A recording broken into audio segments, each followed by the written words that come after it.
Didymosphenia geminata. Didymosphenia geminata.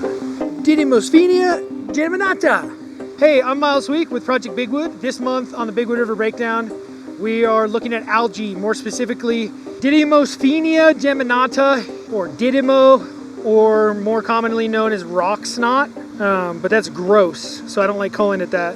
But it does look like rock snot. It's pretty disgusting.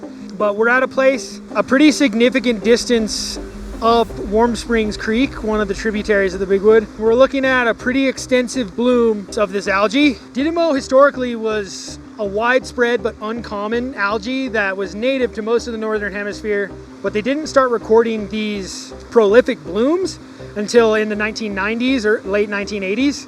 And it's an interesting phenomenon that this is a native species that has begun to demonstrate like invasive traits. So if you look down on the ground where we are right now, the entire river is covered in this Didymo, or in this rock snot. And if you go downstream of us a ways, you'll notice it's not. And if you go upstream a ways, you'll notice it's not. And this is indicative of Didymo's favorite way to travel, which is on people's gear, on people's feet, shoes, that sort of thing. Because it doesn't transport within the watershed very efficiently.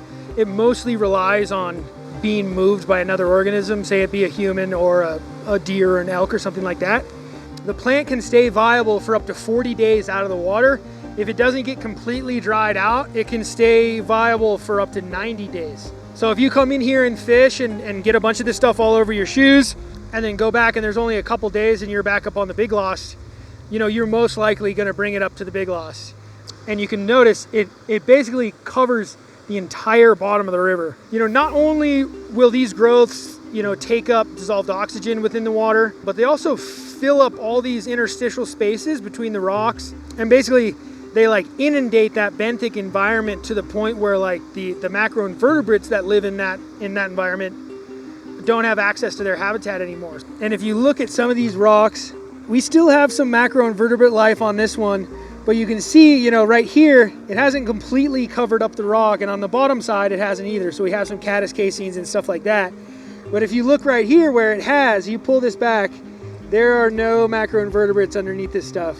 We were notified about this by one of our community members who's been fishing up here for a long time, and we'd encourage you guys to be on the lookout for this stuff. Definitely reach out on our EcoWatch, on our Instagram, or send us an email at mended@projectbigwood.org. We'd love to kind of try to quantify how much it has spread already, see the sections of river that it's in the most, and kind of start to get a grasp on how much of our watershed has been affected by this. If you guys have any additional questions or questions you'd like to be answered in the next month's Bigwood River Breakdown, feel free to reach out and let us know.